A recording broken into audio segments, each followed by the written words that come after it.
Hello my dear students, ಎಲ್ರಿಗೂ ನಮಸ್ಕಾರ, ಶುಭ ದಿನ. ಫಿಸಿಕ್ಸ್ ವಾಲಾ ಕನ್ನಡ ಯೂಟ್ಯೂಬ್ ಚಾನಲ್ಗೆ ನಿಮ್ಮೆಲ್ರಿಗೂ ಆತ್ಮೀಯವಾದ ಸ್ವಾಗತ. ನನ್ನ ಹೆಸರು ಆದರ್ಶ್, ನಾನು ನಿಮಗೆ ಬಯಾಲಜಿ ಹೇಳ್ಕೊಡ್ತೇನೆ. ಸೊ ಎಲ್ಲರೂ ಹೇಗಿದ್ದೀರಾ? ಚೆನ್ನಾಗಿದ್ದೀರಾ? I hope you all are doing good. Stay healthy and stay fit, right? ಇವತ್ತು ನಾನು ನಿಮ್ಮ ಬೋರ್ಡ್ ಎಕ್ಸಾಮಿನೇಷನ್ನಲ್ಲಿ ಡಿಸ್ಕ್ರಿಪ್ಟಿವ್ ಟೈಪ್ ಕ್ವೆಶನ್ಸ್ಗಳನ್ನು ಹೇಗೆ ಆನ್ಸರ್ ಮಾಡೋದು ಅನ್ನೋದ್ರ ಬಗ್ಗೆ ತಿಳಿಸ್ಕೊಡೋದಕ್ಕೆ ಬಂದಿದ್ದೀನಿ. ಅದು 3 ಮಾರ್ಕ್ ಕ್ವೆಶನ್ಸ್ ಆಗಿರ್ಬೋದು ಅಥವಾ 5 ಮಾರ್ಕ್ ಕ್ವೆಶನ್ಸ್ ಆಗಿರ್ಬೋದು. ಈ ರೀತಿಯಾದ ಕ್ವೆಶನ್ಸ್ಗಳನ್ನು ಹೇಗೆ ಆನ್ಸರ್ ಮಾಡೋದು ಅನ್ನೋದ್ರ ಬಗ್ಗೆ ತಿಳಿಸ್ಕೊಡ್ತಾ ಇದ್ದೀನಿ, ಸರಿನಾ? ಹಾಗಿದ್ರೆ ಕ್ವೆಶನ್ಸ್ಗಳನ್ನ ನೋಡೋಣ, ಯಾವ ಯಾವ ರೀತಿ ಆನ್ಸರ್ ಮಾಡಬೇಕು ಅನ್ನೋದನ್ನ ತಿಳ್ಕೊಳ್ಳೋಣ, ಸರಿನಾ? ಓಕೆ. ಸೊ ಮೊದಲನೇ ಕ್ವೆಶನ್ ನೋಡಿ ಹೀಗಿದೆ. ಈಗ ಕೆಲವೊಂದು ಕ್ವೆಶನ್ಸ್ಗಳಿಗೆ ಫಾರ್ ಎಕ್ಸಾಂಪಲ್ ಅದು 3 ಮಾರ್ಕ್ ಕ್ವೆಶನ್ಸ್ ಅಂತ ಮೆನ್ಷನ್ ಮಾಡಿದ್ರೆ ಅಲ್ಲಿ ಒಂದಷ್ಟು ಸಬ್ ಡಿವಿಷನ್ಸ್ಗಳನ್ನು ಕೂಡ ಕೆಲವು ಸಾರಿ ಕೊಟ್ಟಿರ್ತಾರೆ. ಓಕೆನಾ? 1+1 ಅಥವಾ 1+2 ಈ ರೀತಿಯಾದ ಸಬ್ ಡಿವಿಷನ್ಸ್ಗಳನ್ನು ಕೂಡ ಕೊಟ್ಟಿರ್ತಾರೆ. ಮಾರ್ಕ್ಸ್ ವೈಸ್ ಡಿವೈಡ್ ಕೂಡ ಮಾಡಿರ್ತಾರೆ ಕ್ವೆಶನ್ಸ್ಗಳನ್ನ. ಓಕೆನಾ? ಸೊ ಈಗ ಕ್ವೆಶನ್ ನಂಬರ್ 1 ಇದೆ, ಅದರಲ್ಲಿ sub division A, B, C ಈ ರೀತಿಯಾದ ಸಬ್ ಡಿವಿಷನ್ಸ್ಗಳನ್ನು ಕೂಡ ಕೆಲವು ಸರ್ತಿ ಕೊಟ್ಟಿರ್ತಾರೆ. 3 ಮಾರ್ಕಲ್ಲಿ ಆಗಿರ್ಬೋದು ಅಥವಾ 5 ಮಾರ್ಕಲ್ಲಿ ಯೂಶುವಲಿ ಇದನ್ನ ಈ ತರದ ಸಬ್ ಡಿವಿಷನ್ಸ್ಗಳನ್ನ ಕೊಟ್ಟಿರ್ತಾರೆ, ಹೌದಲ್ವಾ? ಕೊಟ್ಟಿಲ್ಲ ಅಂತ ಹೇಳಿದ್ರೆ ಏನ್ ಮಾಡಬೇಕು? 3 ಮಾರ್ಕ್ಸ್ಗಳಿಗೆ ಎಷ್ಟು ಡಿಸ್ಕ್ರಿಪ್ಟಿವ್ ಟೈಪ್ನಲ್ಲಿ ನೀವು ಎಷ್ಟು ಆನ್ಸರ್ಸ್ಗಳನ್ನು ಕೊಡಬೇಕು, ಎಷ್ಟು ಪಾಯಿಂಟ್ಸ್ಗಳನ್ನು ಕೊಡಬೇಕು ಅನ್ನೋದನ್ನ ಗಮನದಲ್ಲಿ ಇಟ್ಕೊಂಡು ನೀವು ಆನ್ಸರ್ ಮಾಡಬೇಕು. ಓಕೆನಾ? ಕ್ವೆಶನ್ಸ್ಗಳನ್ನು ಸರಿಯಾಗಿ ಓದಬೇಕು ಮೊದಲು. ಓಕೆನಾ? ಸೊ ಇಲ್ಲೊಂದು ಕ್ವೆಶನ್ ಇದೆ ನೋಡಿ. ಓಕೆನಾ? ಈ ಕ್ವೆಶನ್ಸ್ಗಳನ್ನು ನಾನು ಒಂದಷ್ಟು ಪ್ರೀವಿಯಸ್ ಸ್ಯಾಂಪಲ್ಸ್ ಪೇಪರ್ಸ್ಗಳಿಂದ ತಗೊಂಡಿದ್ದೀನಿ, ಸರಿನಾ? ಓಕೆ, ಇದು 3 ಮಾರ್ಕ್ ಕ್ವೆಶನ್ ಅಂತ ಇಟ್ಕೊಳ್ಳೋಣ, ಸರಿನಾ? ಸೊ ಕ್ವೆಶನ್ ನೋಡಿ ಹೀಗಿದೆ, ವಾಟ್ ಈಸ್ ಫೋಟೋಸಿಂಥಸಿಸ್? ಓಕೆನಾ? ಕ್ವೆಶನ್ ಒಂದಾಯ್ತಾ ಇಲ್ಲಿ? ಹಾಗೆ name the organelle and the organs in which photosynthesis takes place. Where does the oxygen liberated come from during this process? Okay na? So what happens to the carbohydrates which are not immediately used by the plants? So ಇದು ಒಂದೇ question ಆದರೂ ಕೂಡ ಆ question ಒಳಗೇನೆ ಸಣ್ಣ ಪುಟ್ಟ ಸಬ್ divisions ಇರೋದನ್ನ ನೀವು ಗಮನಿಸಬಹುದಾ? So what is photosynthesis? So ಇಲ್ಲಿ ನೀವು ಫೋಟೋಸಿಂಥಸಿಸ್ ಅಂತ ಹೇಳಿದ್ರೆ ಆ ಫೋಟೋಸಿಂಥಸಿಸ್ ಏನು ಅನ್ನೋದನ್ನ ನೀವು ಡಿಫೈನ್ ಮಾಡಿದ್ರೆ 1 ಮಾರ್ಕ್ ಸಿಗುತ್ತಾ? ಓಕೆನಾ?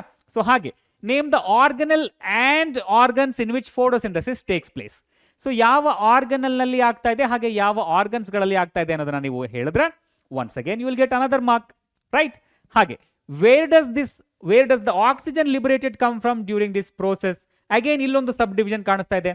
ಈ ಆಕ್ಸಿಜನ್ ಲಿಬರೇಟ್ ಆಗುತ್ತಲ್ಲ ಫೋಟೋಸಿಂಥಸಿಸ್ ನಲ್ಲಿ, ಅದು ಎಲ್ಲಿಂದ ಬರ್ತಾ ಇದೆ ಅಂತ ಕೇಳ್ತಾ ಇದ್ದಾರೆ. ಅಲ್ಲಿ ಕೂಡ ನಿಮಗೆ ಒಂದು ಅರ್ಧ ಮಾರ್ಕ್ಸ್ ಅಥವಾ 1 ಮಾರ್ಕ್ ಆಡ್ ಆಗಬಹುದು. ಓಕೆನಾ? So what happens to the carbohydrates which are not immediately used by the plants? ಓಕೆನಾ? ಸೊ ಆ ಕಾರ್ಬೋಹೈಡ್ರೇಟ್ಸ್ಗಳು, ಸಿಂಥಸೈಸ್ ಆದಂಥ ಕಾರ್ಬೋಹೈಡ್ರೇಟ್ಸ್ಗಳು ಯೂಸ್ ಆಗಲಿಲ್ಲ ಅಂದರೆ ಏನಾಗುತ್ತವೆ ಅನ್ನೋದನ್ನ ಕೇಳ್ತಾ ಇದ್ದಾರೆ. ಸೊ ಒಂದಷ್ಟು ಸಬ್ ಡಿವಿಷನ್ಸ್ಗಳನ್ನು ಇಲ್ಲಿ ಕೊಟ್ಟಿದ್ದಾರೆ. ಆ ಸಬ್ ಡಿವಿಷನ್ಸ್ಗಳಿಗೆ ಅನುಗುಣವಾಗಿ ನೀವು ಆನ್ಸರ್ ಮಾಡಬೇಕು. ಓಕೆನಾ? ಸೊ ಮೊದಲು ಫೋಟೋಸಿಂಥಸಿಸ್ ಅಂದರೆ ಏನು ಆನ್ಸರ್ ಮಾಡಿ. Photosynthesis is a process by which plants produce their own food, ಓಕೆನಾ, in the form of glucose ಅಥವಾ ಕಾರ್ಬೋಹೈಡ್ರೇಟ್ಸ್ ಯೂಸಿಂಗ್ ಸನ್ಲೈಟ್. ಓಕೆನಾ? ಸೊ ನಮಗೆ ನೀವು ಆನ್ಸರ್ ಮಾಡಿದಾಗ ಟೆಕ್ನಿಕಲ್ ವರ್ಡ್ಸ್ಗಳ ಅವಶ್ಯಕತೆ ಇರುತ್ತೆ. ಓಕೆನಾ? ಸೊ ಇಲ್ಲಿ ಫೋಟೋಸಿಂಥಸಿಸ್ ಅಂತ ಹೇಳಿದ್ರೆ ಪ್ಲಾಂಟ್ಸ್ಗಳು ತಮ್ಮ ಆಹಾರವನ್ನು ತಾವೇ ಸಿಂಥಸೈಸ್ ಮಾಡ್ಕೊಳ್ತವೆ, ಸರಿ. In the form of what? In presence of what? ಈ ಟೆಕ್ನಿಕಲ್ ವರ್ಡ್ಸ್ಗಳು ಬೇಕು. ಓಕೆನಾ? So in the form of glucose using sunlight. ಓಕೆನಾ? ಸೊ ಈ ರೀತಿಯಾಗಿ ಕ್ಲಿಯರ್ ಆಗಿ ನೀವು ಬರೀಬೇಕು. ಇಲ್ಲಿ ನಿಮಗೆ ಡೆಫಿನೇಷನ್ಗೆ 1 ಮಾರ್ಕ್ ಸಿಗ್ತಾ? ಓಕೆನಾ? ಸೊ ಅದೇ ರೀತಿ ಫೋಟೋಸಿಂಥಸಿಸ್ ಎಲ್ಲಾಗುತ್ತೆ ಟೆಕ್ನಿಕಲಿ ಹೇಳೋದಾದ್ರೆ ಕ್ಲೋರೋಪ್ಲಾಸ್ಟ್ ಅನ್ನುವಂಥ ಒಂದು ಸೆಲ್ ಆರ್ಗನಲ್ ಆಗುತ್ತೆ. ನೇಮ್ ದ ಸೆಲ್ ಆರ್ಗನಲ್ ಕೇಳ್ತಿದ್ದಾರೆ, ನಮಗೆ ಬೇಕಿರೋದು ಕ್ಲೋರೋಪ್ಲಾಸ್ಟ್. ನೀವು ಆ ಸೆಂಟೆನ್ಸ್ ಅನ್ನ ಡಿಫೈನ್ ಮಾಡಿ ಅಷ್ಟೇ. ಓಕೆನಾ? ಕ್ಲೋರೋಪ್ಲಾಸ್ಟ್ ಇದ್ರೆ ಸಾಕು, ನಿಮಗೆ ಮಾರ್ಕ್ಸ್ ಸಿಗುತ್ತೆ. ಓಕೆನಾ? ಅದೇ ರೀತಿ ಎಲ್ಲಿ ಯಾವ ಆರ್ಗನ್ಸ್ ನಲ್ಲಿ ಫೋಟೋಸಿಂಥಸಿಸ್ ಹೆಚ್ಚಿಗೆ ಆಗುತ್ತೆ? ಸಾಮಾನ್ಯವಾಗಿ ಫೋಟೋಸಿಂಥಸಿಸ್ ಎಲೆಗಳಲ್ಲಿ ಹೆಚ್ಚಿಗೆ ಆಗುತ್ತೆ, ಹೌದಲ್ವಾ? ಸೊ ಲೀವ್ಸ್ಗಳಲ್ಲಿ. ಓಕೆನಾ? So leaves are the major organs, ಹೌದಲ್ಲ? ಸೊ ಎಲೆಗಳಲ್ಲಿ ಹೆಚ್ಚಿನ ಪ್ರಮಾಣದ ಫೋಟೋಸಿಂಥಸಿಸ್ ನಡೆಯುತ್ತೆ. ಹಾಗಂತ ಬೇರೆ ಭಾಗದಲ್ಲಿ ನಡೆಯಲ್ವಾ? ನಡೆಯುತ್ತೆ, ಅಲ್ಲಿ ಕೂಡ ನಡೆಯುತ್ತೆ, ಬಟ್ ಹೆಚ್ಚಿನ ಪ್ರಮಾಣದಲ್ಲಿ ಲೀವ್ಸ್ಗಳಲ್ಲಿ, ಹಾಗೆ ಎಲ್ಲ ಗ್ರೀನ್ ಪಾರ್ಟ್ಗಳಲ್ಲಿ. ಓಕೆನಾ? Leaves are the major organs in which photosynthesis takes place along with all green plants. I mean green ಪಾರ್ಟ್ಸ್ಗಳು, ಹಸಿರು ಪಾರ್ಟ್ಗಳೇನಿದೆ ಅಲ್ಲೆಲ್ಲವೂ ಕೂಡ ನಮಗೆ ಫೋಟೋಸಿಂಥಸಿಸ್ ಆಗೋದನ್ನು ನಾವು ಗಮನಿಸಬಹುದು. ಅರ್ಥ ಆಗ್ತಿದೆಯಲ್ಲಪ್ಪ? ಅದೇ ರೀತಿ ಸೊ ನೆಕ್ಸ್ಟ್ ಸಬ್ ಡಿವಿಷನ್ ನೋಡೋಣ.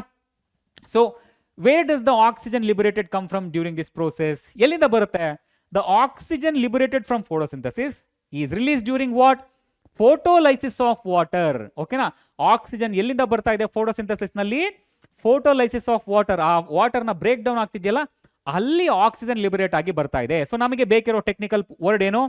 ಫೋಟೋಲೈಸಿಸ್ ಆಫ್ ವಾಟರ್ ಅನ್ನುವ ವರ್ಡ್ ಬೇಕು ನಮಗೆ. ಓಕೆನಾ? ಅದಕ್ಕೆ ನೀವು ಸೆಂಟೆನ್ಸ್ ಅನ್ನ ಆಡ್ ಮಾಡ್ಕೊಳ್ಳಿ. ಅರ್ಥ ಆಗ್ತಿದೆಯಲ್ಲಪ್ಪ? ಸೊ ಹೀಗೆ ನೆಕ್ಸ್ಟ್ ಈಗ what happens to the carbohydrate which are not utilised immediately? ಹೌದಾ? ಸೊ ನಮಗೆ ಆ ಕಾರ್ಬೋಹೈಡ್ರೇಟ್ಸ್ ಒಂದಷ್ಟು ಪ್ರಮಾಣದಲ್ಲಿ ಯುಟಿಲೈಸ್ ಆಗುತ್ತೆ. ಆ ಯುಟಿಲೈಸ್ ಆಗಿಲ್ಲ ಅಂತ ಹೇಳಿದ್ರೆ ಏನಾಗುತ್ತೆ? ಆ carbohydrates will be stored in the form of what? In the form of starch. ಓಕೆನಾ? ಸೊ ಕಾರ್ಬೋಹೈಡ್ರೇಟ್ಸ್ಗಳು ಸ್ಟಾರ್ಚ್ನ ರೂಪದಲ್ಲಿ ಸ್ಟೋರ್ ಆಗುತ್ತವೆ. ಅರ್ಥ ಆಗ್ತಿದ್ದಿಲ್ಲಪ್ಪ? ಸೊ ಇದಕ್ಕೆ ನೀವು ಈ ರೀತಿಯಾಗಿ ಸಬ್ ಡಿವಿಷನ್ಸ್ಗಳನ್ನು ಅರ್ಥ ಮಾಡಿಕೊಂಡು ಆನ್ಸರ್ ಅನ್ನ ಮಾಡಬೇಕಾಗುತ್ತೆ. ಓಕೆನಾ? ಸೊ ನಮಗೆ ಈ ಟೆಕ್ನಿಕಲ್ ವರ್ಡ್ಸ್ಗಳು ಕೂಡ ಇಂಪಾರ್ಟೆಂಟ್ ಆಗುತ್ತೆ. ಅದನ್ನು ನಾನು ಹೈಲೈಟ್ ಮಾಡಿದ್ದೀನಿ ಸೊ ದಟ್ ನಮಗೆ ಮುಖ್ಯವಾಗಿ ಬೇಕಿರೋದು ಆ ಪದಗಳು ಮಾತ್ರ. ಓಕೆನಾ? ಕ್ಲೋರೋಪ್ಲಾಸ್ಟ್ ಅನ್ನುವ ಪದ, ಲೀವ್ಸ್ ಹಾಗೂ ಗ್ಲೂಕೋಸ್, ಸನ್ಲೈಟ್. ಓಕೆನಾ? ಸೊ ಫೋಟೋಲೈಸಿಸ್ ಆಫ್ ವಾಟರ್, ಈ ರೀತಿಯಾದ ಟೆಕ್ನಿಕಲ್ ವರ್ಡ್ಸ್ಗಳ ಅವಶ್ಯಕತೆ ಇರುತ್ತೆ. ಅದನ್ನ ನೀವು ಬರಿಬೇಕು. ಓಕೆನಾ? ಅರ್ಥ ಆಗ್ತಿದೆಯಲ್ಲಪ್ಪ? ಸೊ ಇನ್ನೊಂದು ಕ್ವೆಶನ್ ಎಕ್ಸಾಂಪಲ್ ತಗೊಳ್ಳೋಣ. ಓಕೆನಾ? ಸೊ ಇಲ್ಲಿ ನೋಡಿ, ಕ್ವೆಶನ್ ಕೊಟ್ಟಿದ್ದಾರೆ, ಅಲ್ಲಿ ಸಬ್ ಡಿವಿಷನ್ ಕೊಟ್ಟಿದ್ದಾರೆ. ಹೌದಾ? ಇನ್ನು ಕೆಲವು ಸಂದರ್ಭಗಳಲ್ಲಿ ಈ ಫಸ್ಟ್ ಸಬ್ ಡಿವಿಷನ್ಗೆ ಎಷ್ಟು ಮಾರ್ಕ್ ಇದೆ, 2 ಮಾರ್ಕ್ ಇದೆಯಾ ಅಥವಾ 1 ಮಾರ್ಕ್ ಇದೆಯಾ, 3 ಮಾರ್ಕ್ ಇದೆಯಾ, ಸೆಕೆಂಡ್ ಸಬ್ ಡಿವಿಷನ್ಗೆ ಎಷ್ಟು ಮಾರ್ಕ್ ಇದೆ ಅನ್ನೋದನ್ನು ಕೂಡ ಅವರು ಮೆನ್ಷನ್ ಮಾಡಿರ್ತಾರೆ. ಓಕೆನಾ? ಸೊ 5 ಮಾರ್ಕ್ ಇದ್ರೆ 1+1+2 ಅಥವಾ 3+2 ಅಥವಾ 2+3 ಈ ರೀತಿಯಾಗಿ ಮಾರ್ಕ್ಸ್ ಅನ್ನು ಕೂಡ ಮೆನ್ಷನ್ ಮಾಡಿರ್ತಾರೆ. ಹೌದಾ? ಸೊ ಮೆನ್ಷನ್ ಮಾಡಿಲ್ಲ ಅಂತ ಹೇಳಿದ್ರೆ ನಾವು ಅದನ್ನು ಅರ್ಥ ಮಾಡ್ಕೊಂಡು ಆನ್ಸರ್ ಮಾಡಬೇಕು. ಓಕೆನಾ? ಸೊ ನೋಡಿ, ಸೆಕೆಂಡ್ ಕ್ವೆಶನ್ ಹೀಗಿದೆ, give the structure and function of alveoli in human respiratory system. ಅಲ್ಲಿ ಕೇಳ್ತೀರ ನೋಡಿ, ಸ್ಟ್ರಕ್ಚರ್ ಆ್ಯಂಡ್ ಫಂಕ್ಷನ್ ಎರಡನ್ನೂ ಕೇಳ್ತಾ ಇದ್ದಾರೆ. ಸೊ ಕ್ವೆಶನ್ ಅನ್ನ ಸರಿಯಾಗಿ ಓದ್ಕೊಳ್ಬೇಕು. ಓಕೆನಾ? ಸೊ ಮೊದಲು ನಾವು ಸ್ಟ್ರಕ್ಚರ್ನ ಬರೆಯೋಣ. ಓಕೆನಾ? ಸಾಧ್ಯ ಆದರೆ ನಿಮಗೆ ಒಂದು ಸಿಂಪಲ್ ಡಯಾಗ್ರಾಮ್ ಅನ್ನ ಬಿಡಿಸೋದಕ್ಕೆ ಕೂಡ ಟ್ರೈ ಮಾಡಿ. A very simple cross section diagram ಇದು ಆಲ್ವಿಯೋಲ್ ಇದು. ಓಕೆನಾ? ಸೊ ಆಲ್ವಿಯೋಲ್ ಇದು ನೀವು ಹೀಗೆ ಜಸ್ಟ್ ಬ್ಲಡ್ ಕ್ಯಾಪಿಲರಿನ 2 ಬರೆದ್ಬಿಟ್ಟು, ಸೊ ಇಲ್ಲಿ ಏರ್ ಅನ್ನ ರೆಪ್ರೆಸೆಂಟ್ ಮಾಡಿ. ಓಕೆನಾ? ಸೊ ಕಾರ್ಬೋಹೈಡ್ರೇಟ್ ಹೊರಗಡೆ ಹೋಗ್ತಾ ಇದೆ ಅಂತ ತಿಳಿಸಿ, ಹಾಗೆ ಆಕ್ಸಿಜನ್ ಒಳಗಡೆ ಬರ್ತಾ ಇದೆ ಅಂತ ತಿಳಿಸಿ. ಓಕೆನಾ? ಸೊ ಇಲ್ಲಿ ಬ್ಲಡ್ ಸೆಲ್ಸ್ಗಳಿರುತ್ತೆ ಅಂತ ಅನ್ಕೊಳ್ಳಿ. ಓಕೆನಾ? ಸೊ ಆಕ್ಸಿಜನ್ ಬ್ಲಡ್ ಸೆಲ್ಸ್ಗಳ ಒಳಗಡೆ ಬರ್ತಾ ಇದೆ, ಕಾರ್ಬನ್ ಡೈಆಕ್ಸೈಡ್ ಹೊರಗಡೆ ಹೋಗ್ತಾ ಇದೆ ಅನ್ನೋದನ್ನ ನೀವು ಎಕ್ಸ್ಪ್ರೆಸ್ ಮಾಡಬೇಕು ಇಲ್ಲಿ. ಓಕೆನಾ? ಸೊ ಇದು ಆಲ್ವಿಯೋಲ್ ಸ್ಯಾಕ್ ಆಗುತ್ತೆ, ಇದು ಏರ್ ಆಗಿದೆ. ಸೊ ಇಲ್ಲಿ ಕಾರ್ಬನ್ ಡೈಆಕ್ಸೈಡ್ ಹೊರಗಡೆ ಹೋಗ್ತಾ ಇದೆ, ಆಕ್ಸಿಜನ್ ಒಳಗಡೆ ಬರ್ತಾ ಇದೆ ಅನ್ನೋದನ್ನ ನೀವು ರೆಪ್ರೆಸೆಂಟ್ ಮಾಡಿ. Very simple diagram. ಓಕೆನಾ? ಸೊ ಸ್ಟ್ರಕ್ಚರ್ ಆಯ್ತಲ್ಲಪ್ಪ ನಿಮಗೆ. ಸ್ಟ್ರಕ್ಚರ್ ಅನ್ನ ಎಕ್ಸ್ಪ್ಲೇನ್ ಮಾಡಿದಾಗ ಆಗುತ್ತೆ. With diagram it's very easy to explain the structure. ಓಕೆನಾ? ಸೊ ನೀವು ಇದನ್ನ ಎಕ್ಸ್ಪ್ಲೇನ್ ಮಾಡಿದ್ರು ಕೂಡ ನಡೆಯುತ್ತೆ. ಡಯಾಗ್ರಾಮ್ ಬರೆದ್ರೆ ತುಂಬಾ ಈಸಿ.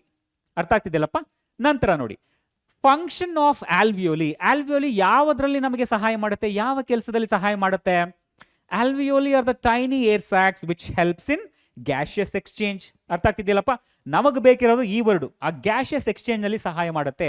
ಸೆಂಟೆನ್ಸ್ ಅನ್ನ ನೀವು ಆಡ್ ಮಾಡ್ಕೊಳ್ಳಿ. ಅರ್ಥ ಆಗ್ತಿದೆಯಲ್ಲಪ್ಪ? ಇಲ್ಲಿ exchange of oxygen and carbon dioxide ಅಂತ ಮೆನ್ಷನ್ ಮಾಡಿದ್ರೆ ಅದು ಇನ್ನೂ ಕ್ಲಿಯರ್ ಆಗಿ ಅರ್ಥ ಆಗುತ್ತೆ. So that you will get good marks. ಅರ್ಥ ಆಗ್ತಿದೆಯಲ್ಲ? ಸೊ 1 ಪಾಯಿಂಟ್ ಆಯ್ತಲ್ಲ. ಸೊ ಆ ಒಂದು ಕ್ವೆಶನ್ ನಲ್ಲೇ 2 ಸ್ಟ್ರಕ್ಚರ್ ಹಾಗೂ ಫಂಕ್ಷನ್ ಎರಡನ್ನೂ ಕೇಳಿದ್ರು. ಹೌದಾ? ಸೊ ಅಲ್ಲಿ ಎರಡನ್ನೂ ನಾವು ಎಕ್ಸ್ಪ್ಲೇನ್ ಮಾಡಿದೀವಿ. ನೆಕ್ಸ್ಟ್ ನೋಡಿ, what is meant by residual volume of the air in the lungs. ಇದು ಅನದರ್ ಕ್ವೆಶನ್ ಆಯ್ತು. ಅದಕ್ಕೆ ಇನ್ನೊಂದು ಪಾಯಿಂಟ್ ಮಾಡಿ ಬರೀರಿ. ಓಕೆನಾ? So next, residual volume of air represents, ಇದು ಸೆಂಟೆನ್ಸ್ ಆಯ್ತು. Volume of air left in the lungs after forceful expiration ಅಥವಾ ಎಕ್ಸ್ಹೇಲೇಷನ್. ನಾವು ಫೋರ್ಸ್ಫುಲಿ ಎಕ್ಸೇಲ್ ಮಾಡಿದ ನಂತರ ನಮ್ಮ ಲಂಗ್ಸ್ನ ಒಳಗಡೆ ಉಳ್ಕೊಳ್ಳುವಂತಹ ಏರ್ಗೆ ನಾವು ಏನಂತ ಹೇಳಿ ಕರಿತೇವೆ? ರೆಸಿಡ್ಯೂಯಲ್ ವಾಲ್ಯೂಮ್ ಅಂತ ಹೇಳಿ ಕರಿತೇವೆ. ಅರ್ಥ ಆಗ್ತಿದಿಲ್ಲಪ್ಪ? ಸೊ ನಮಗೆ ಈ ಪದಗಳು ಇಂಪಾರ್ಟೆಂಟ್. ವಾಲ್ಯೂಮ್ ಆಫ್ ಏರ್ ಅಥವಾ volume of air left, volume of air remaining in the lung after forceful expiration. ಈ ಪದ ನಮಗೆ ಇಂಪಾರ್ಟೆಂಟ್ ಆಗುತ್ತೆ. ಓಕೆನಾ? ಸೊ ಇದನ್ನ ನಾವು ಬರೀಬೇಕು. ಓಕೆನಾ? ಸೊ ನೀವು ಪ್ರತಿಯೊಂದು ಪದನ ಹೈಲೈಟ್ ಮಾಡಲೇಬೇಕು ಅಂತ ಏನಿಲ್ಲ, ನೀವು ಹೈಲೈಟ್ ಮಾಡೋ ಅವಶ್ಯಕತೆ ಇಲ್ಲ. ನಾವು ಆ ಪದಗಳನ್ನು ಎಕ್ಸಾಮಿನೇಷನ್ಸ್, ಇವಾಗ ಇವ್ಯಾಲ್ಯೂಯೇಟರ್ಸ್ಗಳು ಕರೆಕ್ಷನ್ ಮಾಡುವಾಗ ಈ ಪದಗಳಿಗೋಸ್ಕರ ಹುಡುಕ್ತಾರೆ. ಓಕೆನಾ? ಆ ಪದಗಳಿದ್ರೆ ನಿಮಗೆ ಮಾರ್ಕ್ಸ್ ಪಟ್ ಅಂತ ಸಿಕ್ಬಿಡುತ್ತೆ. ಅರ್ಥ ಆಗ್ತಿದೆಯಲ್ಲ? ಸೊ ಈ ಟೆಕ್ನಿಕಲ್ ವರ್ಡ್ಸ್ಗಳನ್ನ ನೀವು ಬಳಸೋದನ್ನ ಕಲಿಬೇಕು. ಅರ್ಥ ಆಗ್ತಿದೆಯಲ್ಲಪ್ಪ? ಸೊ ನೆಕ್ಸ್ಟ್ ಕ್ವೆಶನ್ ನೋಡೋಣ. ಇನ್ನೊಂದು ಎಕ್ಸಾಂಪಲ್ ಇದೆ. Right any 2 ways by which plants obtain carbon dioxide and what causes the opening and closing of the stomata. ಓಕೆನಾ? ಸೊ ಇಲ್ಲಿ ಪ್ಲಾಂಟ್ಸ್ಗಳು ಯಾವ ಯಾವ ರೀತಿಯ ಮೂಲಕ ಕಾರ್ಬನ್ ಡೈಆಕ್ಸೈಡ್ ಅನ್ನ ಪಡ್ಕೊಳ್ಳುತ್ತವೆ ಅನ್ನೋದನ್ನ ಕೇಳ್ತಾ ಇದ್ದಾರೆ. ಸೊ ಯಾವುದರ ಮೂಲಕ ಪಡ್ಕೊಳ್ಳುತ್ತವೆ? ಸೊ ಎನಿ 2 ways ಅಂತ ಕೇಳ್ತಾ ಇದ್ದಾರೆ. ಸೊ ಇಲ್ಲಿ ನೀವು 2 ways ಅನ್ನ ಮೆನ್ಷನ್ ಮಾಡಲೇಬೇಕು. ಒಂದನ್ನ ಮಾಡಿದ್ರೆ you will get half mark, ಎರಡನ್ನ ಮಾಡಿದ್ರೆ again you will get full mark. ಅರ್ಥ ಆಗ್ತಿದೆಯಲ್ಲಪ್ಪ? ಸೊ ಅದೇ ರೀತಿ, so plants obtain carbon dioxide from air through tiny pores called as stomata. ಓಕೆನಾ? ಸೊ ಎಲೆಗಳಲ್ಲಿ ಇರುವಂತಹ ಸ್ಟೊಮ್ಯಾಟಾಸ್ಗಳ ಮೂಲಕ ಮೊದಲು ಕಾರ್ಬನ್ ಡೈಆಕ್ಸೈಡ್ ಅನ್ನ ಅಬ್ಸಾರ್ಬ್ ಮಾಡ್ಕೊಳ್ಳುತ್ತವೆ. ಹೌದಲ್ವಾ? Through diffusion process. ಅರ್ಥ ಆಗ್ತಿದ್ದಲ್ಲಪ್ಪ? ಸೊ ಅದೇ, ಇವಾಗ ಸ್ಟೊಮ್ಯಾಟಾ ಇಲ್ಲ ಅಂತ ಹೇಳಿದ್ರೆ ಅಂತ ಸಮಯದಲ್ಲಿ ಏನ್ ಮಾಡುತ್ತವೆ? ಫಾರ್ ಎಕ್ಸಾಂಪಲ್ ಅಕ್ವಾಟಿಕ್ ಪ್ಲಾಂಟ್ಸ್ಗಳಲ್ಲಿ ಆ ಸ್ಟೊಮ್ಯಾಟಾಗಳು ಇರೋದಿಲ್ಲಪ್ಪ. ಸೊ ಅಂತ ಸಂದರ್ಭದಲ್ಲಿ ಆ ಕಾರ್ಬನ್ ಡೈಆಕ್ಸೈಡ್ ಅನ್ನ ಅವು ಸರೌಂಡಿಂಗ್ ವಾಟರ್ ಇಂದ ಅಬ್ಸಾರ್ಬ್ ಮಾಡ್ಕೊಳ್ಳುತ್ತವೆ. ಅರ್ಥ ಆಗ್ತಿದೆಯಲ್ಲಪ್ಪ? ಇನ್ನು ಕೆಲವು ಸಂದರ್ಭಗಳಲ್ಲಿ ಪ್ಲಾಂಟ್ಸ್ಗಳಲ್ಲಿ ಕಂಡು ಬರುವಂತಹ ಒಂದಷ್ಟು ಟೈನಿ ಓಪನಿಂಗ್ಸ್ ಕಾಲ್ಡ್ ಆಸ್ ಲೆಂಟಿಸೆಲ್ಸ್. ಈ ಲೆಂಟಿಸೆಲ್ಸ್ಗಳು ನಮ್ಮ ಆ ಸ್ಟೆಮ್ನಲ್ಲಿ, ಪ್ಲಾಂಟ್ಸ್ಗಳ ಸ್ಟೆಮ್ನಲ್ಲಿ, ಓಕೆನಾ, ದೊಡ್ಡ ದೊಡ್ಡ ರೆಂಬೆ ಕೊಂಬೆಗಳಲ್ಲಿ ನಮಗೆ ಈ ಲೆಂಟಿಸೆಲ್ಸ್ಗಳನ್ನುವ ಸಣ್ಣ ಸಣ್ಣದಾದ ಓಪನಿಂಗ್ಸ್ಗಳು ಕಂಡು ಬರುತ್ತೆ. ಆ ಲೆಂಟಿಸೆಲ್ಸ್ಗಳ ಮೂಲಕ ಕೂಡ ಗ್ಯಾಷಿಯಸ್ ಎಕ್ಸ್ಚೇಂಜ್ ನಡೆಯೋದನ್ನು ನಾವು ಗಮನಿಸಬಹುದು. ಅರ್ಥ ಆಗ್ತಿದೆಯಲ್ಲಪ್ಪ? ಸೊ ಈ ರೀತಿಯಾಗಿ ಪ್ಲಾಂಟ್ಸ್ಗಳು 2 ವಿಧಗಳಲ್ಲಿ ಕಾರ್ಬನ್ ಡೈಆಕ್ಸೈಡ್ ಅನ್ನ ಅಬ್ಸಾರ್ಬ್ ಮಾಡ್ಕೊಳ್ಳುತ್ತವೆ. ಓಕೆನಾ? ಸೊ ಹಾಗೆ what causes the opening and closing of stomata? So ಇಲ್ಲಿ ಆ ಕ್ಲೋಸಿಂಗ್ ಮತ್ತೆ ಓಪನಿಂಗ್ ಆಫ್ ಸ್ಟೊಮ್ಯಾಟಾಗೆ ಏನು ಕಾರಣ? ಗಾರ್ಡ್ ಸೆಲ್ಸ್ಗಳು ಓಪನ್ ಅಪ್ ಆಗಿ ಕ್ಲೋಸ್ ಆಗುವಂಥದ್ದು. ಈ ಗಾರ್ಡ್ ಸೆಲ್ಸ್ಗಳು ಯಾಕೆ ಓಪನ್ ಅಪ್ ಆಗುತ್ತೆ, ಕ್ಲೋಸ್ ಆಗುತ್ತೆ? Because of the turgidity and flaccidity of guard cells. ಹೌದಾ? ಈಗ ಗಾರ್ಡ್ ಸೆಲ್ಸ್ಗಳು ನೀರನ್ನು ತುಂಬಿಕೊಂಡು ದಪ್ಪ ಆದಾಗ, ಟರ್ಜಿಡ್ ಆದಾಗ ಸ್ಟೊಮ್ಯಾಟಾ ಓಪನ್ ಆಗುತ್ತೆ.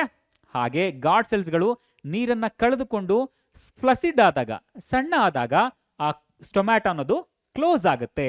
ಓಕೆನಾ? ಸೊ ಇಲ್ಲಿ ನಿಮಗೆ 3 ಪಾಯಿಂಟ್ಸ್ಗಳನ್ನು ನೀವು ಈಸಿಯಾಗಿ ಮೆನ್ಷನ್ ಮಾಡ್ಬೋದು. ಯು ವಿಲ್ ಗೆಟ್ 3 ಮಾರ್ಕ್ಸ್ ಆರಾಮ್ಸೆ. ಹೌದಲ್ಲ? ಓಕೆ. ಸೊ ಹಾಗೆ ಇನ್ನೊಂದು ಎಕ್ಸಾಂಪಲ್ನ ನೋಡೋಣ. ಓಕೆನಾ? ಇಲ್ಲಿ ನೋಡಿ, ಇಲ್ಲಿ ಸಬ್ ಡಿವಿಷನ್ಸ್ಗಳನ್ನ ತುಂಬಾ ಕ್ಲಿಯರ್ ಆಗಿ ಮೆನ್ಷನ್ ಮಾಡಿದ್ದಾರೆ. ಓಕೆನಾ? Define A trophic level. ಓಕೆನಾ? ಇದು 1 ಮಾರ್ಕ್ಸ್ ಆಯ್ತಾ? ಅಲ್ಲಿ 1 ಮಾರ್ಕ್ಸ್ ಸಿಗುತ್ತಾ ನಿಮಗೆ? At which trophic level do we find secondary and tertiary consumers in a food chain? ಓಕೆನಾ? ಸೊ ಇಲ್ಲಿ ಇನ್ನೊಂದು ಕ್ವೆಶನ್, 2 ಸಬ್ ಡಿವಿಷನ್ಸ್ಗಳು ಆಡ್ ಆಯ್ತು. ಅದರ ಜೊತೆಗೆ ಎಕ್ಸ್ಟೆನ್ಷನ್ ಆಗ್ತಿದೆ ನೋಡಿ, ಎಕ್ಸ್ಟೆಂಡ್ ಆಗ್ತಾ ಇದೆ ನೋಡಿ question. What will happen if all the organism of a trophic level die? Give reasons to justify your answers. ಓಕೆನಾ? ಸೊ ಇಲ್ಲಿರುವಂಥ ಒಂದೊಂದು ಸಬ್ ಡಿವಿಷನ್ಗೂ ನೀವು ಆನ್ಸರ್ ಮಾಡಬೇಕು. ಓಕೆನಾ? ಆಗ ಮಾತ್ರ ನಿಮಗೆ ಫುಲ್ ಮಾರ್ಕ್ಸ್ ಸಿಗುತ್ತೆ. ಪಾಯಿಂಟ್ ವೈಸ್ ಒಳ್ಳೆ ಬುಲೆಟ್ ಪಾಯಿಂಟ್ಸ್ಗಳ ತರ ಬರೀರಿ ನೀವು. ಓಕೆನಾ? So first define trophic levels, ಅದನ್ನ ಡಿಫೈನ್ ಮಾಡಿಬಿಡಿ. Trophic level is a hierarchical level. ಓಕೆನಾ? Hierarchical level of an organism in a food chain. ಹೌದಾ? ಅಥವಾ ಒಂದು ಲೆವೆಲ್, ಒಂದು stage of an organism in a food chain, ಅದನ್ನ ನಾವು ಟ್ರಾಪಿಕ್ ಲೆವೆಲ್ ಅಂತ ಹೇಳಿ ಕರಿತೇವೆ. ಅರ್ಥ ಆಗ್ತಿದೆಯಲ್ಲಪ್ಪ? ಡೆಫಿನೇಷನ್ ಆಯ್ತಾ? Next, secondary and tertiary consumers ಎಲ್ಲಿ ಕಂಡು ಬರ್ತಾರೆ? ಸೆಕೆಂಡರಿ ಅಂಡ್ ಟರ್ಷರಿ ಕನ್ಸ್ಯೂಮರ್ಸ್ ನಮಗೆ ಯೂಶುವಲಿ 3rd ಅಥವಾ 4th ಟ್ರಾಪಿಕ್ ಲೆವೆಲ್ ನಲ್ಲಿ ಕಂಡು ಬರ್ತಾರೆ. ನೋಡಿ, ಇವಾಗ ಇಲ್ಲೊಂದು ಟ್ರಾಪಿಕ್ ಲೆವೆಲ್ಸ್ ನ ಒಂದು ಪಿರಮಿಡ್ ಇಲ್ಲಿದೆ. ಓಕೆನಾ? ಸೊ ಫಸ್ಟ್ ಯಾರು ಬರ್ತಾರಪ್ಪ? ಫಸ್ಟ್ ಟ್ರಾಪಿಕ್ ಲೆವೆಲ್ ನಲ್ಲಿ ಯಾರಿದ್ದಾರೆ? ಫಸ್ಟ್ ಟ್ರಾಪಿಕ್ ಲೆವೆಲ್ ನಲ್ಲಿ ಪ್ರೊಡ್ಯೂಸರ್ಸ್ ಇದ್ದಾರೆ. ನಂತರ ಸೆಕೆಂಡ್ ಟ್ರಾಪಿಕ್ ನಲ್ಲಿ ಯಾರಿದ್ದಾರೆ? ಪ್ರೈಮರಿ ಕನ್ಸ್ಯೂಮರ್ಸ್ ಇದ್ದಾರೆ. ಹೌದಲ್ವಾ? ಸೊ ಅದಾದ್ಮೇಲೆ ಸೆಕೆಂಡರಿ ಕನ್ಸ್ಯೂಮರ್ಸ್ ಬರ್ತಾರೆ. ಈ ಸೆಕೆಂಡರಿ ಕನ್ಸ್ಯೂಮರ್ಸ್ ಎಲ್ಲಿದ್ದಾರೆ? 3rd level of trophic, I mean 3rd trophic level ನಲ್ಲಿ ಇದ್ದಾರೆ. ಹೌದಾ? 3rd level of pyramid. ನಂತರ ಟರ್ಷರಿ ಕನ್ಸ್ಯೂಮರ್ಸ್ ಎಲ್ಲಿದ್ದಾರೆ? 4th ಲೆವೆಲ್ ನಲ್ಲಿ ಇದ್ದಾರೆ. ಹೌದಾ? ಸೊ ಈಗ ನೀವು ಸಾಮಾನ್ಯವಾಗಿ ಸೆಕೆಂಡರಿ ಅಂತ ಹೇಳಿದ್ರೆ ಸೆಕೆಂಡ್ ಲೆವೆಲ್ ಅಲ್ಲಿ ಬಂದ್ಬಿಡ್ತಾರೆ ಅಂತ ಬರಿಬಹುದು ಅಲ್ವಾ? ಅದು ತಪ್ಪು. ಹೌದಲ್ವಾ? ಫಸ್ಟ್ ಲೆವೆಲ್ ನಲ್ಲಿ ಯಾರಿದ್ದಾರಪ್ಪ? ಪ್ರೊಡ್ಯೂಸರ್ ಇದ್ದಾರೆ, ಫಸ್ಟ್ ಟ್ರಾಪಿಕ್ ಲೆವೆಲ್. ನಂತರ ಸೆಕೆಂಡ್ ಪ್ರೈಮರಿ ಕನ್ಸ್ಯೂಮರ್ಸ್, ನಂತರ ಸೆಕೆಂಡರಿ ಕನ್ಸ್ಯೂಮರ್ಸ್. ಈ ಪಿರಮಿಡ್ ಅನ್ನ ನೀವು ಗಮನದಲ್ಲಿ ಇಟ್ಕೊಂಡ್ರೆ ಆಗ ನೀವು ಈಸಿಯಾಗಿ ಆನ್ಸರ್ ಮಾಡ್ಬೋದು. ಅರ್ಥ ಆಗ್ತಿದ್ದಲ್ಲಪ್ಪ? ಓಕೆ. ಸೊ ಸೆಕೆಂಡರಿ ಕನ್ಸ್ಯೂಮರ್ಸ್ ಇಲ್ಲಿ ಬರ್ತಾರಾ, ಹಾಗೆ ಟರ್ಷರಿ ಕನ್ಸ್ಯೂಮರ್ಸ್ ಅವರ ಮೇಲ್ಗಡೆ ಬರ್ತಾರೆ. ಓಕೆನಾ? ಸೊ ಸಾಮಾನ್ಯವಾಗಿ 3rd ಅಥವಾ 4th ಟ್ರಾಪಿಕ್ ಲೆವೆಲ್ ನಲ್ಲಿ ಅವರು ಕಂಡು ಬರ್ತಾರೆ. ಓಕೆ. ಸೊ ಅದೇ ರೀತಿ if all the organisms of a trophic level dies, ಇಲ್ಲಿ ಕೇಳ್ತಿದ್ದಾರೆ what will happen if all the organism of trophic level dies? ಎಲ್ಲ ಆರ್ಗ್ಯಾನಿಸಮ್ಸ್ಗಳು, ಒಂದು ಟ್ರಾಪಿಕ್ ಲೆವೆಲ್ ಇರುವಂತಹ ಎಲ್ಲ ಆರ್ಗ್ಯಾನಿಸಮ್ಸ್ಗಳು ಸತ್ತೋಗ್ಬಿಟ್ರೆ ಏನಾಗ್ಬಿಡುತ್ತೆ ನೋಡಿ? ಆಗೇನಾಗುತ್ತೆ? ಇಟ್ ಸಿಂಪ್ಲಿ ಎಂಟೈರ್ ಎಕೋಸಿಸ್ಟಮ್ ಅಥವಾ entire food chain will collapse. That would severely affect an ecosystem. ಒಂದು ಎಕೋಸಿಸ್ಟಮ್ನ ಎಂಟೈರ್ ಫುಡ್ ಚೈನ್ ಕೊಲ್ಯಾಪ್ಸ್ ಆಗ್ಬಿಡುತ್ತೆ. ಆಗ ಒಂದು ಎಕೋಸಿಸ್ಟಮ್ನ ಬ್ಯಾಲೆನ್ಸ್ ಅನ್ನೋದು, ಓಕೆನಾ, ಅಥವಾ ಆ ಈಕ್ವಿಲಿಬ್ರಿಯಂ ಅನ್ನೋದು ಹಾಳಾಗೋಗ್ಬಿಡುತ್ತೆ. ಅರ್ಥ ಆಗ್ತಿದ್ದಿಲ್ಲಪ್ಪ? ಸೊ ಅದನ್ನ ಜಸ್ಟಿಫೈ ಮಾಡಿ ಅಂತ ಕೇಳ್ತಾ ಇದ್ದಾರೆ. Give your reasons to justify your answer. ಈಗ ನೀವು ರೀಸನ್ಸ್ ಕೊಡ್ತಾ ಹೋಗಿ. ಓಕೆನಾ? ಈಗ ನೋಡಪ್ಪ ರೀಸನ್ಸ್. ಈಗ ಪ್ರೊಡ್ಯೂಸರ್ಸ್ ಎಲ್ಲ ಸತ್ತೋಗ್ಬಿಟ್ರು ಅಂತ ಇಟ್ಕೊಳ್ಳಿ. ಪ್ರೊಡ್ಯೂಸರ್ಸ್ ಸತ್ತೋದ್ರೆ ಏನಾಗುತ್ತೆ? ಈ ಹರ್ಬಿವೋರ್ಸ್ಗಳಿಗೆ ಆಹಾರನೇ ಇರೋದಿಲ್ಲ. ಹರ್ಬಿವೋರ್ಸ್ಗಳು ಏನನ್ನ ತಿಂದು ಬದುಕತ್ವೆ ಅವಾಗ? ಅರ್ಥ ಆಗ್ತಿದ್ದಿಲ್ಲ? ಸೊ ಆಗ ಈ ಹರ್ಬಿವೋರ್ಸ್ಗಳಿಗೆ ಆಹಾರನೇ ಇಲ್ಲದೆ over a period of time ಹರ್ಬಿವೋರ್ಸ್ಗಳು ಸತ್ತೋಗ್ಬೋದು. ಹಾಗೆ ಅದರ ಎಫೆಕ್ಟ್ ಅದರ ನೆಕ್ಸ್ಟ್ ಟ್ರಾಪಿಕ್ ಲೆವೆಲ್ಗೆ ಕೂಡ ಆಗುತ್ತೆ. ಓಕೆನಾ? ಸೊ ಫಾರ್ ಎಕ್ಸಾಂಪಲ್, ಈಗ ನಮ್ದು ಪ್ರೊಡ್ಯೂಸರ್ಸ್ ಉಳ್ಕೊಂಡಿದ್ದಾರೆ, ಹರ್ಬಿವೋರ್ಸ್ ಮಾತ್ರ ಸತ್ತೋಗ್ಬಿಟ್ವು, ಎಲ್ಲ ಹರ್ಬಿವೋರ್ಸ್ಗಳು ಇಲ್ಲ. ಅಂತ ಸಂದರ್ಭದಲ್ಲಿ ಏನಾಗುತ್ತೆ? ಈ ಪ್ರೊಡ್ಯೂಸರ್ಸ್ಗಳು ಅನ್ಕಂಟ್ರೋಲಬಲ್ ಆಗಿ ಬೆಳೀತಾ ಹೋಗ್ಬಿಡ್ತವೆ. ಹೌದಾ? ಈ ಹರ್ಬಿವೋರ್ಸ್ಗಳನ್ನ ತಿನ್ನೋದಕ್ಕೆ ಯಾರೂ ಇರೋಲ್ಲ. ಓಕೆನಾ. ಸೊ ಅದಕ್ಕಿಂತ ಮುಖ್ಯವಾಗಿ ಈ ಹರ್ಬಿವೋರ್ಸ್ಗಳು ಸತ್ತೋದ್ರೆ ಈ ಸೆಕೆಂಡರಿ ಕನ್ಸ್ಯೂಮರ್ಸ್ ಏನಿದ್ದಾರೆ ಅಥವಾ ಕಾರ್ನಿವೋರ್ಸ್ಗಳು ಏನಿದ್ದಾರೆ, ಈ ಕಾರ್ನಿವೋರ್ಸ್ಗಳಿಗೆ ಆಹಾರ ಇಲ್ದಂಗೆ ಆಗ್ಬಿಡುತ್ತೆ. ಈ ಕಾರ್ನಿವೋರ್ಸ್ಗಳು ಈ ಹರ್ಬ್ಸ್ಗಳನ್ನು, ಪ್ರೊಡ್ಯೂಸರ್ಸ್ಗಳನ್ನು ತಿಂದು ಬದುಕೋಲ್ಲ, ಹೌದಾ. ಸೊ ಹಾಗಾಗಿ ಕಾರ್ನಿವೋರ್ಸ್ಗಳಿಗೆ ಆಹಾರ ಇಲ್ದಂಗೆ ಆಗ್ಬಿಡುತ್ತೆ. ಆ್ಯಂಡ್ ಮೋರ್ ಓವರ್ ಈ ಪ್ರೊಡ್ಯೂಸರ್ಸ್ಗಳು ಅನ್ಕಂಟ್ರೋಲಬಲ್ ಆಗಿ ಬೆಳೆದು ಬಿಡ್ತವೆ, ಓಕೆನಾ. ಸೊ ಒನ್ಸ್ ಅಗೈನ್ ಆ ಎಕೋಸಿಸ್ಟಮ್ನ ಈಕ್ವಿಲಿಬ್ರಿಯಂ ಹಾಳಾಗುತ್ತೆ, ಹೌದಾ. ಹಾಗೆ ಈಗ ನಮ್ಮ ಕಾರ್ನಿವೋರ್ಸ್ ಹತ್ತೋಗ್ಬಿಟ್ವು ಅಂತ ಇಟ್ಕೊಳ್ಳಿ, ಕಾರ್ನಿವೋರ್ಸ್ ಹತ್ತೋಗ್ಬಿಟ್ವು ಅಂತ ಸಂದರ್ಭದಲ್ಲಿ ಏನಾಗುತ್ತೆ, ಇಫ್ ಕಾರ್ನಿವೋರ್ಸ್ ಡೈಸ್ ದೆನ್ ಹರ್ಬಿವೋರಸ್ಗಳ ಸಂಖ್ಯೆ ದಿನೇ ದಿನೇ ದಿನೇ ದಿನೇ ಬೆಳೀತಾ ಹೋಗುತ್ತೆ, ಓಕೆನಾ. Over a period of time ಏನಾಗ್ಬಿಡುತ್ತೆ, ಹರ್ಬಿವೋರಸ್ಗಳ ಪಾಪ್ಯುಲೇಷನ್ ಅನ್ನೋದು ಅನ್ಕಂಟ್ರೋಲಬಲ್ ಲೆವೆಲ್ಗೆ ರೀಚ್ ಆಗಿಬಿಡುತ್ತೆ. ಆಮೇಲೆ ಒನ್ಸ್ ಅಗೇನ್ ಹರ್ಬಿವೋರಸ್ಗಳು ಇರೋ ಬರೋ ಪ್ರೊಡ್ಯೂಸರ್ಸ್ಗಳನ್ನೆಲ್ಲ ತಿಂದಾಕ್ಬಿಡ್ತಾರೆ, ಮತ್ತೆ ಇಂಬ್ಯಾಲೆನ್ಸ್ ಶುರುವಾಗ್ಬಿಡುತ್ತೆ.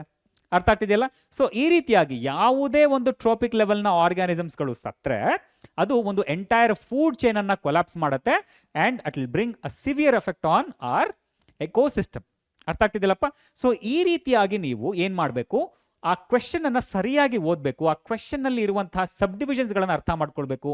ಒಂದೊಂದು ಪಾಯಿಂಟ್ಗೂ ಕೂಡ ನೀವು ಒಂದೊಂದು ಮಾರ್ಕ್ ಮಾಡಿ, ಒಂದೊಂದು ಬುಲೆಟ್ ಪಾಯಿಂಟ್ ರೀತಿ ಬರೀರಿ, ಓಕೆನಾ. ಸೊ ಟೆಕ್ನಿಕಲ್ ಟರ್ಮ್ಸ್ಗಳನ್ನು ಸಾಕಷ್ಟು ಸಾಧ್ಯ ಆದಷ್ಟು ಟೆಕ್ನಿಕಲ್ ಟರ್ಮ್ಸ್ಗಳನ್ನು ಬಳಸಿ, ಓಕೆನಾ. ತುಂಬ ಜನರಲ್ ವೇ ಆಗಿ ಬಳಸೋದಕ್ಕಿಂತ, ಓಕೆನಾ. ಸೊ ಟೆಕ್ನಿಕಲ್ ವರ್ಡ್ಸ್ಗಳನ್ನು ಬಳಸಿದ್ರೆ ನಿಮಗೆ ಹೆಚ್ಚು ಹೆಚ್ಚು ಮಾರ್ಕ್ಸ್ಗಳು ಸಿಗ್ತಾ ಹೋಗುತ್ತವೆ. ಅರ್ಥ ಆಗ್ತಿದೆಯಲ್ಲಪ್ಪ. ಸೇಮ್ ರೂಲ್ಸನ್ನು ನೀವು 5 ಮಾರ್ಕ್ ಅಥವಾ 4 ಮಾರ್ಕ್ ಅಥವಾ 3 ಮಾರ್ಕ್ ಎಲ್ಲ ಡಿಸ್ಕ್ರಿಪ್ಟಿವ್ ಟೈಪ್ ಕ್ವಶನ್ಸ್ಗಳಿಗೂ ನೀವು ಬಳಸಬಹುದು. ಅರ್ಥ ಆಗ್ತಿದೆಯಾ. ಸೊ 5 ಮಾರ್ಕ್ನಲ್ಲಿ ಸಾಮಾನ್ಯವಾಗಿ ಈ ರೀತಿಯಾಗಿ ಸಬ್ ಡಿವಿಷನ್ಸ್ಗಳನ್ನು ಕೊಟ್ಟಿರ್ತಾರೆ, ಓಕೆನಾ. ಸೊ ಒಂದು ಕ್ವೆಶನ್ ಕೊಟ್ಬಿಟ್ಟು ಅದರಲ್ಲಿ ಆಪ್ಷನ್ ಎ ಅಥವಾ ಒಂದು ಸಬ್ ಡಿವಿಷನ್ಸ್ ಆಗಿ A B C D E ಈ ರೀತಿಯಾಗಿ ಸಬ್ ಡಿವಿಷನ್ಸ್ಗಳನ್ನು ಕೂಡ ಕೊಟ್ಟಿರ್ತಾರೆ. ಇನ್ನೂ ಕೆಲವು ಸಂದರ್ಭಗಳಲ್ಲಿ ಡಾಟಾ ಬೇಸ್ಡ್ ಅಥವಾ ಸೋರ್ಸ್ ಬೇಸ್ಡ್ ಕ್ವೆಶನ್ಸ್ಗಳನ್ನು ಕೇಳ್ತಾರೆ. ಅಲ್ಲಿ ಒಂದು ಸೋರ್ಸನ್ನು ಕೊಟ್ಬಿಟ್ಟು ಒಂದು ಪ್ಯಾರಾಗ್ರಾಫ್ ಏನನ್ನಾದರೂ ಕೊಟ್ಬಿಟ್ಟು ಅದಕ್ಕೆ ಪೂರಕವಾಗಿ ಒಂದಷ್ಟು ಕ್ವೆಶನ್ಸ್ಗಳನ್ನು, ಒಂದು 5 ಕ್ವೆಶನ್ಸ್ಗಳನ್ನು ಸಬ್ ಡಿವಿಷನ್ಸ್ಗಳನ್ನ ಕೇಳಿರ್ತಾರೆ. ಅವುಗಳನ್ನು ನೀವು ಆನ್ಸರ್ ಮಾಡ್ತಾ ಹೋಗಬೇಕು, ಓಕೆನಾ. ಅಲ್ಲಿ ಒಂದೊಂದು ಸಬ್ ಡಿವಿಷನ್ಗೂ ಒಂದೊಂದು ಮಾರ್ಕ್ ಇರುತ್ತೆ, ಓಕೆನಾ. ಸೊ ಈಗ ಯಾವುದೇ ಮಾರ್ಕನ್ನು ಮೆನ್ಷನ್ ಮಾಡಿಲ್ಲ, ಜಸ್ಟ್ 3 ಮಾರ್ಕ್ಗೆ ಒಂದು ಸ್ಟ್ರೇಟ್ ಕ್ವೆಶನ್ನ ಕೇಳ್ಬಿಟ್ಟಿದ್ದಾರೆ, ಯಾವುದೇ ಸಬ್ ಡಿವಿಷನ್ಸ್ ಇಲ್ಲದೆ, ಓಕೆನಾ. ಸೊ ಈ ರೀತಿಯಾಗಿ ಕೇಳಿದ್ದಾರೆ. ಆಗ ನೀವೇ ಅರ್ಥ ಮಾಡ್ಕೊಳ್ಬೇಕು, 3 ಮಾರ್ಕ್ ಕ್ವೆಶನ್ಸ್ಗಳಿಗೆ ಮಿನಿಮಮ್ 3 ಪಾಯಿಂಟ್ಸನ್ನು ನೀವು ಖಂಡಿತ ಬರೀಲೇಬೇಕು. ಬಟ್ 5 to 6 ಇದ್ರೆ it will be an added advantage. ಅರ್ಥ ಆಗ್ತಿದೆಯಲ್ಲಪ್ಪ. ಸೊ ಒಂದು ತಪ್ಪಾಗಿದ್ರೂ ಕೂಡ ಇನ್ನೊಂದನ್ನ ನಾವು ಕನ್ಸಿಡರ್ ಮಾಡ್ತೇವೆ. ಅರ್ಥ ಆಗ್ತಿದೆಯಾ. ಸೊ ಹೀಗೆ ನೀವು ಡಿಸ್ಕ್ರಿಪ್ಟಿವ್ ಟೈಪ್ ಕ್ವೆಶನ್ಸ್ಗಳಿಗೆ ಅಥವಾ ಹೆಚ್ಚು ಹೆಚ್ಚು ಮಾರ್ಕ್ಸ್ ಇರುವಂಥ 3 ಮಾರ್ಕ್ ಇರುವಂಥ 4 ಮಾರ್ಕ್ ಇರುವಂಥ 5 ಮಾರ್ಕ್ ಇರುವಂಥ ಕ್ವೆಶನ್ಸ್ಗಳಿಗೆ ಆನ್ಸರ್ ಮಾಡ್ತಾ ಹೆಚ್ಚು ಹೆಚ್ಚು ಅಂಕಗಳನ್ನು ಗಳಿಸ್ಕೊಳ್ಬೋದು. ನೀವು ಈ ಕ್ವೆಶನ್ಸ್ಗಳಿಗೆ ತುಂಬ ಎಫೆಕ್ಟಿವ್ ಆಗಿ ಪ್ರಿಪೇರ್ ಆದರೆ 1 ಮಾರ್ಕ್ 2 ಮಾರ್ಕ್ ಕ್ವೆಶನ್ಸ್ಗಳನ್ನು ಆನ್ಸರ್ ಮಾಡೋದು ವೆರಿ ಈಸಿ, ಹೌದಾ. ತುಂಬ ಈಸಿಯಾಗಿ ಬಂದ್ಬಿಡುತ್ತೆ, ಓಕೆನಾ. ಸೊ ಇವತ್ತಿಗೆ ನಾನು ಕ್ವೆಶನ್ಸ್ಗಳನ್ನು, ಈ ಲಾಂಗ್ ಆನ್ಸರ್ ಕ್ವೆಶನ್ಸ್ಗಳನ್ನು ಹೇಗೆ ಆನ್ಸರ್ ಮಾಡೋದು ಅನ್ನೋದ್ರ ಬಗ್ಗೆ ತಿಳಿಸ್ಕೊಟ್ಟಿದ್ದೀನಿ, ಓಕೆನಾ. ಸೊ ಮುಂದಿನ ವಿಡಿಯೋದಲ್ಲಿ ಇನ್ನೊಂದಷ್ಟು ಸಜೆಷನ್ಸ್ಗಳೊಂದಿಗೆ ನಿಮ್ಮನ್ನು ಮತ್ತೆ ಭೇಟಿ ಆಗ್ತೀನಿ. ಅಲ್ಲಿವರೆಗೂ ಧನ್ಯವಾದ. Thank you.